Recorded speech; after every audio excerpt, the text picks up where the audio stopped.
অঞ্চলে কিছু কুজলো আছে, বুড়ো কুজলো। গাছ লাগানোর সময় গাছের গোড়া নিজের বাড়ির এরিয়ার মধ্যে রাখে, আর পাশের বাড়ি এলাকার সাথে শত্রুতায় আছে, মাথাটা সেই দিক কাট করে দেয়।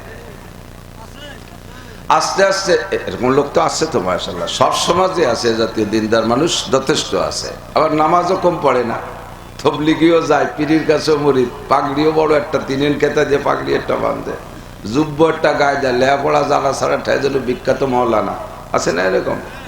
জিকিরও করে, মসজিদে যায়, সভাপতি, সেক্রেটারি, মসজিদের অনেক পদ পজিশন দখল করে। আবার ফাঁকে পয়সা দিয়ে হজ একটা উমরা একটা করে আইছে, আল হাজ লাগাইছে। আবার এই কুজলমির গুরু গাছ লাগানোর সময় গোড়া লাগায় নিজের এরিয়ায়, মাথা কাট করে দেয় পাশের বাড়ির দিক।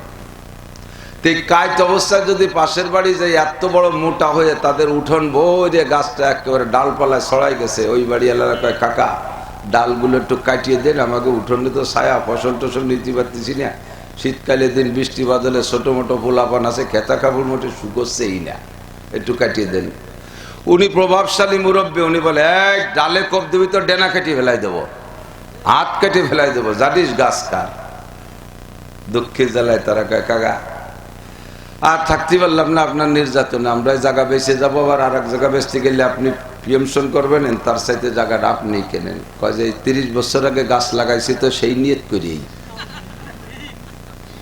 সুদূর পরিকল্পনায় গাছ লাগাইছি 30 বছর আগে, যে একদিন তো এই জমি আমার কাছে বেচতে বাধ্য হবে। জমি কিনে কাটিয়ে মোটামুটি সাইজ টাইজ করে এখন বুড়ো ওই জায়গায় বিল্ডিং একটা জড়ছে। গাছের যে সাইজ, লক যে সুন্দর, মনে চাইতেছে আর 20 বছর থাকলে 2 লাখ টাকা বিক্রি হবে। গাছ কাটতে মনে চাচ্ছে না, বিল্ডিং জুড়িয়ে দিয়েছে, মেজারমেন্ট একটু গলত হয়ে গেছে, ছাদে বাঁধিয়ে গেছে বেহা গাছ। এখন গাছও কাটতে মনে চাইতেছে না, ছাদও দিতে হবে। উপায় কি?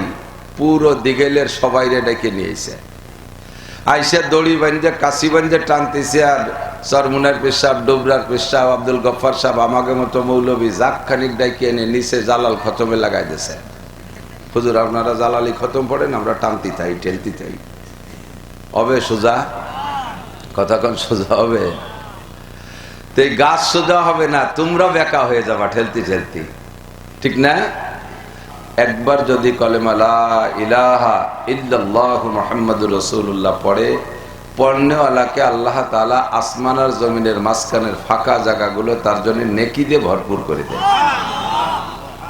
এই হিসেবে আমরা আরেকবার একটু পড়ে নেই, লা ইলাহা ইল্লাল্লাহু মুহাম্মাদুর রাসূলুল্লাহ সাল্লাল্লাহু আলাইহি ওয়াসাল্লাম। আমাদেরকে এবার আল্লাহ পাক রব্বুল আলামিন নিজ হাতে একটা সার্টিফিকেট দিচ্ছেন। বলতে গিয়ে আমার খুশিতে নিজেরই হাসি লাগে যে আল্লাহ পাক আমাদেরকে নিজ হাতে সার্টিফিকেট দিচ্ছেন। কি বলে? কোরআনে কারীমের ভিতরে কুনতুম খায়রা উম্মাত, তোমরা দুনিয়ায় সবচেয়ে শ্রেষ্ঠ উম্মত। আরবিতে খায়ের আরবি শব্দ হলো ইসমে তাফজিল, অর্থাৎ যে বিষয়টা বলা হচ্ছে ওই বিষয়ের সর্বোচ্চ অর্থ বহনকারী শব্দ খায়রা উম্মাত। গোটা উম্মতের ভিতরে তোমরা আখেরি নবীর উম্মত সবচেয়ে শ্রেষ্ঠ উম্মত। বলেন আলহামদুলিল্লাহ। কিসের কারণে তোমরা সবচেয়ে শ্রেষ্ঠ? তা'মুরুনা বিল মারুফ ওয়া তানহাউনা আনিল মুনকার। আগের যত নবীরা চলে গেছেন, নবীদের জামানায় যারা উম্মত ছিলেন, কলেমা পড়া উম্মত, উম্মতের দায়িত্ব ছিল নবী যা বলবে ওটা শুনবে আর মানবে, আমল করবে। শুনবে, মানবে, আমল করবে। ওইটার দাওয়াতের দায়িত্ব উম্মতের ছিল না। তারা শুধু নবীদের কাছ থেকে শুনবে, মানবে, বুঝবে, আমল করবে। আর নবীদের দায়িত্ব ছিল সৎ কাজের আদেশ আর অসৎ কাজের নিষেধ। যখন আমাদের নবী দুনিয়ার থেকে বিদায় নিলেন, বিদায় নেওয়ার সময়, বিদায়ের আগে, বিদায় হজ আনুমানিক 3 মাস আগে, অথবা কেউ বলেন 50 দিন আগে। তো এই 3 মাস আগে হুজুর আলাইহিস সালাতু ওয়াস সালাম যে বিদায় হজ করেছেন, ওই বিদায় হজের সময় হুজুর বললেন, ফাল্যুবাল্লিগুশ শাহিদুল গায়েব, আমি আনা খাতামুন নবিয়্যিন, আমি শেষ নবী, লা নবিয়্যা বাদি, আমার পরে আর কোনো নবী আসবে না, নবীর দরকারও হবে না, আমি শেষ নবী। তবে দিনকে দুনিয়ায় ধরে রাখার জন্য দাওয়াত লাগবে, সৎ কাজের আদেশ আর অসৎ কাজের নিষেধ লাগবে। কাজে আজকে থেকে তোমাদেরকে আমি খেলাফতি দিলাম। পীর সাহেবরা দীর্ঘদিন, এক মুরিদ যদি পীর সাহেবের সবক পালন করে পরিপূর্ণতা মোটামুটি একটা পর্যায়ে পৌঁছায়, তখন পীর সাহেবরা ওই মুরিদরা খেলাফতি দেয়। পীরেরও যে কাজ মুরিদেরও সেই কাজ। পীর সাহেবও যেমন দাওয়াত দেয়, বয়ান করে, মুরিদ বানায়, ওই মুরিদ ওই বারের থেকে তাই পারে। উনি একজন অ্যাসিস্ট্যান্ট পীর। তো নবী আলাইহিস সালাতু ওয়াস সালাম বিদায় হজের সময় ১৬ লক্ষ সাহাবা সহ কিয়ামত পর্যন্ত আনেওয়ালা আপনারাও যারা আছেন এখানে, তারা ছিলেন না যদিও সেখানে, ইনডাইরেক্ট রোহানি ভাবে আমাদের আপনাদের সকলকে নবী পাক খেলাফতি দিয়েছেন। আমি যে কথাগুলো উম্মতের কাছে বলে গেলাম, তোমরা যারা এর থেকে আংশিকও জানবা, বাল্লিগু আন্নি ওয়ালাউ আয়া, আমার থেকে একটা আয়াত যদি জানো, বাল্লিগু আর একজনের কাছে পৌঁছায় দাও, তাবলীগ করো, পৌঁছায় দাও। বাল্লিগু কি কাজ? নবী আলাইহিস সালাতু ওয়াস সালামের কাজ। গোটা ওয়াজ নসিহত 30 পারা কোরআন শরীফ বলেন, নবী পাকের অসংখ্য হাদিস বলেন, যত কিতাব আছে ইসলামে শরিয়াতের ভিতরে যত কিতাব আছে, সমস্ত কিতাবের মূল নীতি দুই ভাগে বিভক্ত, আদেশ আর নিষেধ। টোটাল খুঁজলে পাওয়া যায় কয় ভাগ? দুই ভাগ, আদেশ আর নিষেধ। তা'মুরুনা বিল মারুফ ওয়া তানহাউনা আনিল মুনকার, সৎ কাজের আদেশ দিবা আর অসৎ কাজের নিষেধ করবা। সৎ কাজের আদেশের একটা সময় আছে, অসৎ কাজের নিষেধের একটা সময় আছে। বিভিন্ন সময় এগুলো করা যায়, তবে সবচাইতে উত্তম সময় কি? উদাহরণস্বরূপ বলতে সহজ হবে।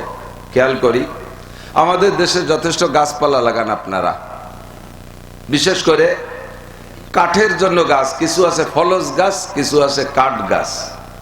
যে কাঠ গাছের থেকে শুধু কাঠই মাকসাদ, ফল উদ্দেশ্য না। যেমন সিরিজ, রেন্ডি, মেহগনি, লম্বু, এগুলো কাঠের গাছ না। এর থেকে কোনো ফল হয় নাকি? এদিক ফল হলেও তা খায় না। মেহগনিতে বেশ বড় বড় আতা ফলের মতো ফল হয়, কিন্তু তা খাওয়া যায় না। ধুমসা তিতিয়ে চালের পর পড়লে চাল ভেঙে ফেলায়, তো ফল হলেও খাওয়া যায় না। অনেক গাছে ফল হয়, কিন্তু ফলজ গাছ আলাদা। তো কাঠের গাছ যেটা লাগাইলেন, ধরে নেন একটা মেহগনি কাঠের গাছ, ছোট্ট একটু একটা চারা লাগাইছেন। এই চারাটা লাগানোর পরে ধীরে ধীরে বড় হয়েছে। চারাটা শুরুতে যেভাবে লাগাবেন সেভাবেই সে বড় হবে। তাকে সেভাবে পরিচর্যা করলে, যদি সোজা করে লাগান আর বাতাসে হেলে দুলে যাওয়ার ভয়তে যদি বাঁশকুটিতে ঠেকায় রাখেন আর সেভাবে সুন্দর করে পরিচর্যা করেন, তো সোজা হবে। 30 ফুট 40 ফুট পর্যন্ত দেখা যায় মেহগনি একটা লগ হয়। 30 বছর পরে এত মোটা হয়ে যায়, দেখতে কত সুন্দর লাগে। লাগানোর সময় যদি কোনো গাছরে বেঁকা করে লাগান, কাট করে, একটু কুজলমি করে, আঞ্চলিক কিছু কুজলো আছে, বুড়ো কুজলো, গাছ লাগানোর সময় গাছের গোড়া নিজের বাড়ির এরিয়ার মধ্যে রাখে, আর পাশের বাড়ি এলাকার সাথে শত্রুতায় আছে, মাথাটা সেই দিক কাট করে দেয়। আস্তে আস্তে, এরকম লোক তো আছে তো মাশাআল্লাহ, সব সমাজে আছে জাতীয় দিনদার মানুষ যথেষ্ট আছে। আবার নামাজও কম পড়ে না, তবলিগিও যায়, পীরের কাছেও মুরিদ, পাগড়িও বড় একটা, 3 খেতা দিয়ে পাগড়ি একটা বাঁধে, যুব্য একটা গায়ে দেয়, লেখাপড়া জানা ছাড়া ঠায় যেন বিখ্যাত মাওলানা আছে না এরকম। জিকিরও করে, মসজিদে যায়, সভাপতি, সেক্রেটারি, মসজিদের অনেক পদ পজিশন দখল করে। আবার ফাঁকে পয়সা যে হজ একটা উমরা একটা করে আইছে, আল হাজ লাগাইছে। আবার এই কুজলমির গুরু, গাছ লাগানোর সময় গোড়া লাগায় নিজের এরিয়ায়, মাথা কাট করে দেয় পাশের বাড়ির দিক।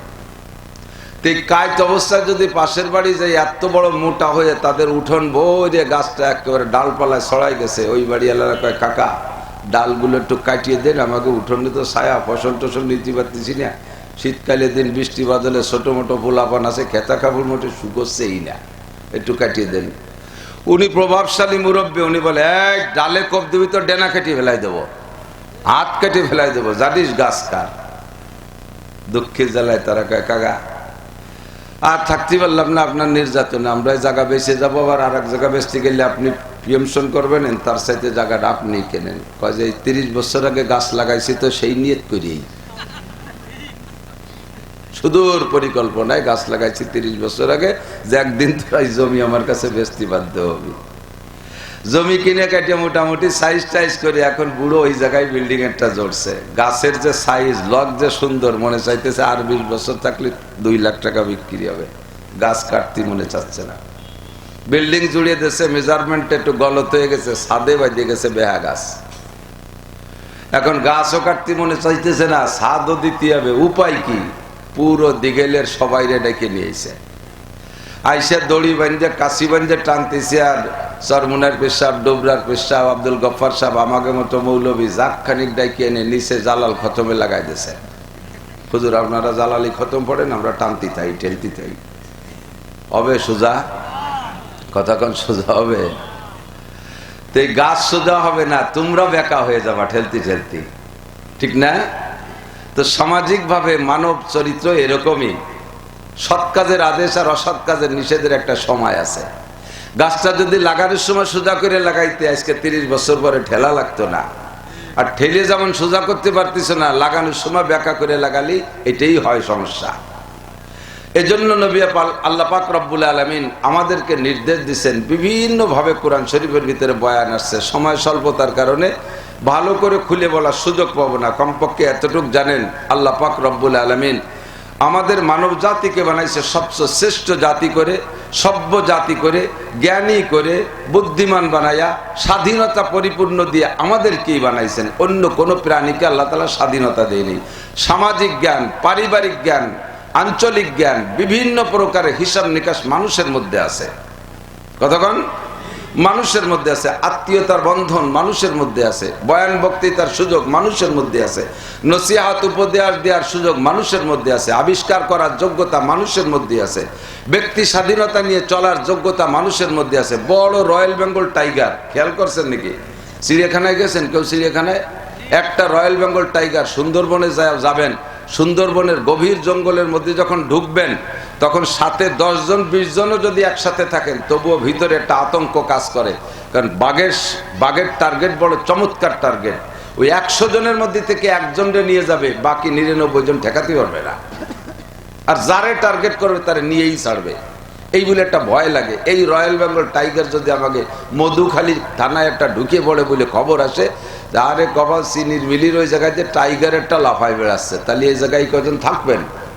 মনে হবে যেন আমারই ধরবে, আর করে না ধরলে আমারে ধরবে। এক বাঘে পুরো এলাকারে আতঙ্কিত করে ফেলায়, ঠিক না?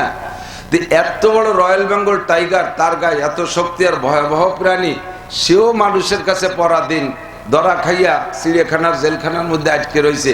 বছরের পর বছর বসে বসে এতে কাপ করতেছে। কোনো বাইরনির ক্ষমতা, নিজ স্বাধীনতা বলে একটা মুরগি, একটা হাঁস মুরগি শিকার করে খাওয়ার শক্তি তার নাই। ওই জায়গায় বসায় তুইছে, চিড়িয়াখানার কর্তৃপক্ষ 1-2 মুঠ দিলি খায়, না দিলি বসে বসে আল্লাহ বিল্লি হর্তি তালে রয়েছে, তসবি ভর্তি তালেই আছে। তারও স্বাধীনতা শেষ। কতক্ষণ, ঠিক না? বনের রাজা সিংহ, তাও দেখলাম গোটা দশেকের মধ্যে যে ভাষা শুভইয়া আসা হয়ে গেছে, না খাতি ওরা যে বরাদ্দ যা দিয়েছে সে বরাদ্দ আল্লাহরা খাই বেলায়, সে লাস্টে সে সিংহর কপালে কিছু হয় না, সেও কঠিন পরাধীন। কতক্ষণ না কেন? অত বড় হাতি, যার 2টি হাতি একসাথে রওনা দিলি পরা ঘর বাড়ি এক সাইডে ভাঙতি ট্রাক্টে গুততি ফেলাই দেয় খালের ভিতরে। এই হাতিও পরাধীন হয়ে গেছে, 4 হাত পায়ে শিকল দিয়ে বান্ধে ধুয়ে দিয়েছে, নড়াচড়ার কায়দা নাই। দেখলাম একটা মায়া মহিলা হাতির বাচ্চা ডেলিভারি হয়েছে। বাচ্চা হওয়ার পরে তো সব প্রাণীরই বাচ্চার প্রতি একটা মায়া মহব্বত থাকে, আর নবজাতক বাচ্চার প্রতি দেখবেন মানুষের চাইতে অন্য প্রাণীর টান বেশি। মানুষের বাচ্চা জন্ম নিয়েছে, বাচ্চাটা দুর্বল, ধরে ঢাকা নিয়ে গেছে হেলিকপ্টারে, মা রয়েছে ফরিদপুর হাসপাতালে, বাচ্চা আইসিইউতে ঢাকা। মা নিজের চিন্তে মরতেছে, আল্লাহ আমি না মরি, বাচ্চা মরে মরুন। কিন্তু অন্য প্রাণীর ভিতরে ওই নাই। তাদের বাচ্চা হওয়ার পরে বাচ্চার প্রতি কঠিন টান। গাভীর বাচ্চা যখন হয় সরাই নিয়ে গেলে দেখবেন ঘরের খুঁটি ভেঙে নিয়ে নিয়ে বাচ্চার দ্বারে চলে যায়। হাতিটা তার বাচ্চা ডেলিভারি হয়েছে, টান দিচ্ছে, শিকল টান দিচ্ছে, 4টে গাছ মড়মড় করতেছে, কিন্তু শক্তি পাচ্ছে না। তার স্বাধীনতা মানুষে কেড়ে নিয়ে গেছে। কতক্ষণ? বলতে গেলে বহুত হয়ে যাবে, তো সংক্ষেপ কথা হলো, এমন করে কোনো প্রাণীর স্বাধীনতা নাই। আল্লাহ তাআলা মানব জাতিকে স্বাধীনতা দিয়েছে। তাদের ভিতরে আত্মীয়তার বন্ধন নাই, তাদের ভিতরে ভালো মন্দ বিচার বিশ্লেষণ নাই। একমাত্র মানব জাতির মধ্যে আল্লাহ তাআলা স্বাধীনতা দিয়েছে। আর এই সামাজিকতা, তারপরে আত্মীয়তার সম্পর্ক, এটা মানুষের মধ্যে আছে। জিম্মাদারি, দায়িত্ব পালনের দায়িত্ব মানব জাতির মধ্যে আছে। আল্লাহ পাক রব্বুল আলামিন আমাদেরকে সুপরামর্শ দিয়ে বলতেছেন, খেয়াল করতেছেন নাকি আপনারা জানি না, ইন্নামা আমওয়ালুকুম ওয়া আওলাদুকুম ফিতনাহ। তোমাদেরকে 2টা জিনিস দিয়েছি, এই 2টা জিনিসের নামের শেষে আল্লাহ বলেন ফিতনা। একটা হলো আমওয়াল, তোমাদের মাল, মালের বহু বচন আমওয়াল। তোমাদেরকে প্রচুর মাল দিয়েছি, এই মালগুলো, ওয়া আওলাদ, এবং তোমাদের সন্তানাদি, ফিতনা। কি বলেন? ফিতনা। একটু বলবেন কি বলেন? ফিতনা। ফেতনা আমরা বাংলায় যে ফেতনা বলি না, ওই ফেতনাই ফেতনা। তা আমরা একটু ফেতনা একার দিয়ে বলি, আর আরবিতে জের দিয়ে পড়তে গেলে ফিতনা কইতে হয়। এই ফেতনা আর ওই ফেতনাই একই। এবার ফেতনা কি? আল্লাহ পাক নিজে বললেন, তোমাদের 2টা জিনিস দিছি, সম্পদ আর সন্তান। দুইটা জিনিসই ফিতনা, দুইটা জিনিস ফিতনা। আবার ফিতনা কি তার ব্যাখ্যা আল্লাহ অন্য আয়াতের মধ্যে বলেন, আল ফিতনাতু আশাদ্দু মিনাল কতল। ফিতনা হলো মানুষ হত্যার চাইতে জঘন্য। ফিতনা মানুষ হত্যার চাইতে জঘন্য। তা আমাদেরকে দুইটা জিনিস দিয়েছে, মাল কম থাকুক বেশি থাকুক সবার কিছু আছে না। 10টা টাকা হলেই তো ভগেটে আছে, 5টা টাকা হলেও আছে, 1 কাঠা জমি হলেও আছে, 1% জমি হলেও আছে, 1 কান ঘর থাকলেও আছে, কিছু হলেও আছে, যাই বলবেন সবকিছু মাল। এই মাল আর যারা বিবাহ শাদী করে সংসার করতেছে আমাদের সন্তানও আছে, এই সন্তান, এই দুইটা জিনিস ফিতনা। আর ফিতনা হলো মানুষ হত্যার চাইতে জঘন্য। যার আল্লাহ তাআলা এত বড় সভ্য জাতি মানুষ বানাইয়া আমাদের উপরেই ফিতনা দিলেন কেন? মানুষ হত্যার চাইতে জঘন্য জিনিস আমাদেরকে কেন দান করলেন? সন্তান আর সম্পদ কেন দিলেন? তাহলে বোঝা যায় যেহেতু আল্লাহ আমাদেরকে ভালোবেসেছেন আর এই দুইটা জিনিস দিয়েছেন, আর দুইটার নামের শেষে ফিতনা রাখলেন, আর ফিতনা হলো মানুষ হত্যার চাইতে জঘন্য। এই কথার আয়াত, এই আয়াতের দ্বারা আমরা এটা বুঝলাম। তাহলে বোঝা যাবে একটা জিনিস, যে এখানে এই ফিতনা মানে ওই ফিতনা না। একই শব্দের বিভিন্ন সময় বিভিন্ন রকম তর্জমা হয়, একই শব্দের দিক পার্থক্যের কারণে তর্জমা পাল্টে যায়। যেমন খেয়াল করেন, আমি বাড়ি গেলে, আমি বাড়ি যাওয়ার সাথে সাথে আমার ছোট মেয়েটা আব্বু করে ডাক দেয়, আমার ছোট মেয়ে আমারে আব্বু করে ডাক দেয়। আর আমার একটা নাতি ছেলে আছে, ছেলের একটা ছেলে আছে, সে আমারে দাদা করে ডাক দেয়। আমি আমার জায়গায় দাঁড়ায় আছি, আমার ভাতি যারা আছে আমারে কাকা করে ডাকে, আমার ভাগ্নেরা আছে আমারে মামা করে ডাকে। তা আমি যেদিকে রোক নেই সেদিক থেকে ভিন্ন ডাক পাই, কিন্তু ব্যক্তি আমি একা। কতক্ষণ ব্যক্তি আমি একা। যখন বাতি যারা ডাকে তখন আমি চাচা হয়ে যাই, যখন আমার নাতি ডাকে তখন আমি দাদা হয়ে যাই, যখন আমার ছেলে মেয়েরা ডাকে আমি আব্বু হয়ে যাই, আমার মা আমার নাম ধরে ডাকে, নাসির করে ডাকে। তো যেদিকে যাই সেদিকে আমার আলাদা তর্জমা হয়ে যায়। সেম আরবিতে এরকম শব্দ আছে, বাংলায় এরকম শব্দ আছে, একই তো শব্দের একাধিক ততাধিক তর্জমা আছে।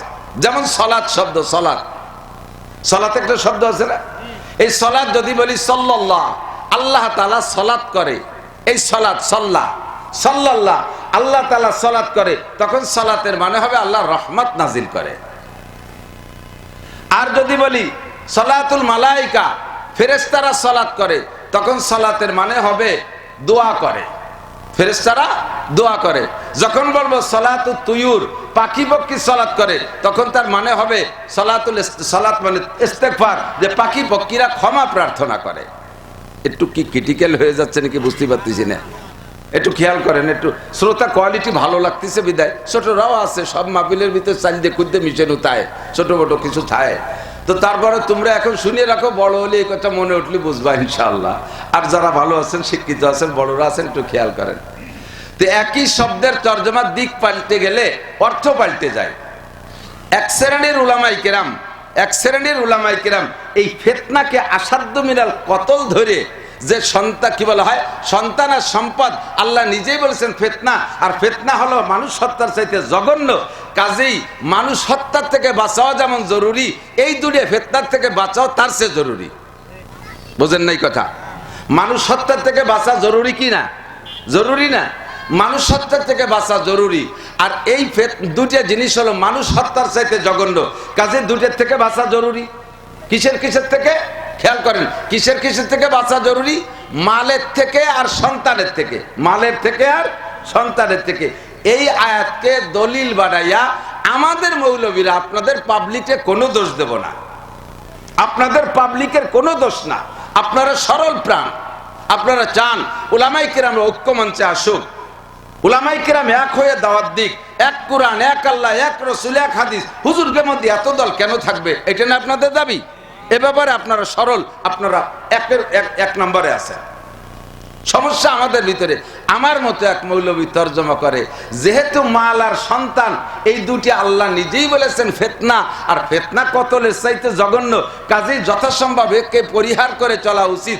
এই দৃষ্টিকোণ থেকে তৎকালীন প্রেসিডেন্ট আইয়ুব খান,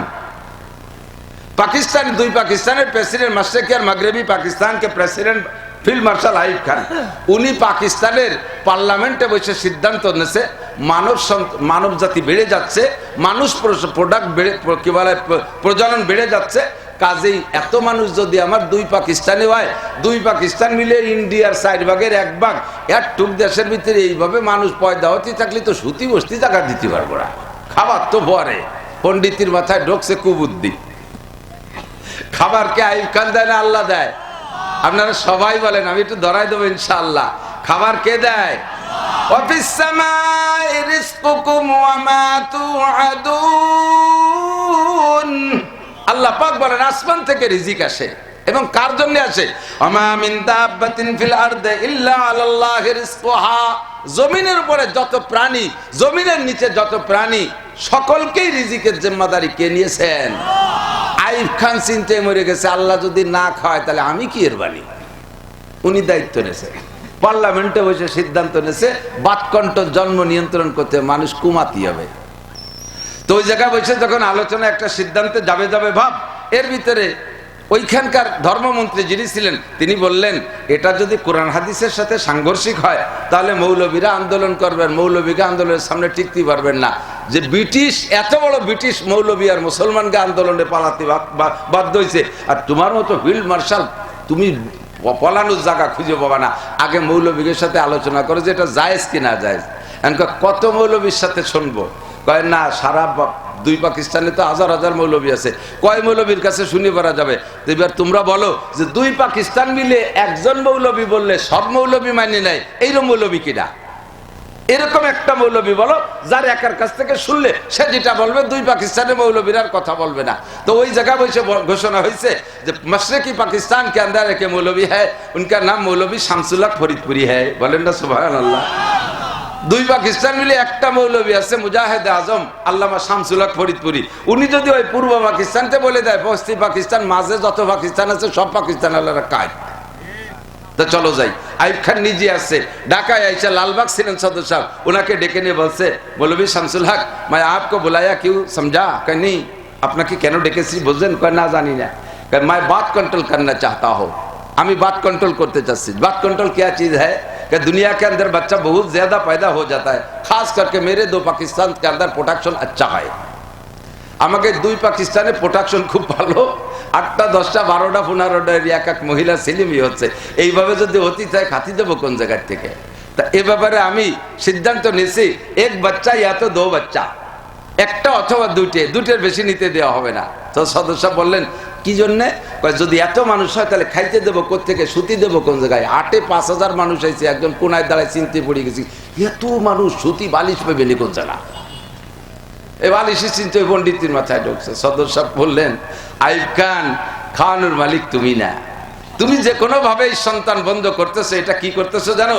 আল্লাহর কুদরতের উপরে হস্তক্ষেপ করতে চাচ্ছ। কথা কোন ঠিক না? আল্লাহর কুদরতের উপরে। কথা লম্বা হয়ে যার বয়তে বারবার খাটো করার চেষ্টা করতেছে, কিন্তু একটু এসে গেলে না বললে নয়। আল্লাহ রাসূল বলেন, মা মিন নাসামাতিন কায়নাতিন ইল্লা ওয়া হিয়া কায়নাতুন। যত রূহ আল্লাহ পাক দুনিয়ায় পাঠানোর সিদ্ধান্ত নিয়েছেন, সব রূহকে আল্লাহ পাক দুনিয়ায় পাঠাই ছাড়বেন। দুনিয়ার কোনো প্রযুক্তি দিয়ে ঠেকাইতে পারবা না। কতক্ষণ? যে রূহগুলো আল্লাহ বরাদ্দ করেছেন দুনিয়ায় পাঠাবেন, পাঠাবেই। তোমার প্রযুক্তি সব শেষ। যেদিন যে ঘরে যেটারে পাঠানোর সিদ্ধান্ত নিয়েছে সেদিন সেই ঘরেই সেটা ঢুকবে।